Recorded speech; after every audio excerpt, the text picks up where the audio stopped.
To the Trump administration's new tariff threat, a 250% surcharge on dairy products from Canada. ABC's Selena Wang is in Washington with the latest. Good morning, Selena. We've had a lot of back and forth with these tariffs. Yeah, Janae, there's been a lot of back and forth and a lot of whiplash from the White House this week. The president imposing tariffs, walking them back, then threatening more. All of that chaos is spooking investors and confusing our allies.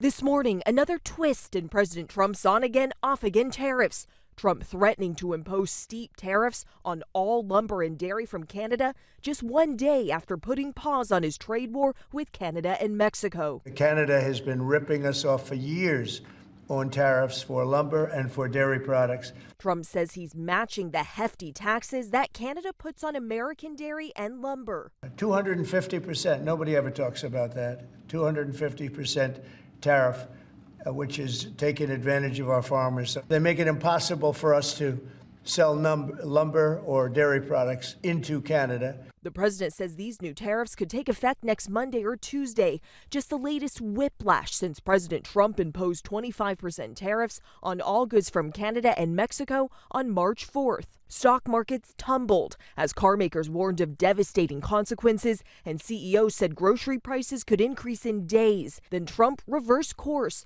pausing tariffs for automakers, then hitting the brakes on many tariffs on Canadian and Mexican imports for 1 month. The president signaling that this volatility is here to stay. There'll always be changes and adjustments. There'll always be some modifications. The president also defending his administration's mass firings of federal workers. We're trying to shrink government and grow the private sector. Some 4,000 Pentagon workers receiving termination notices.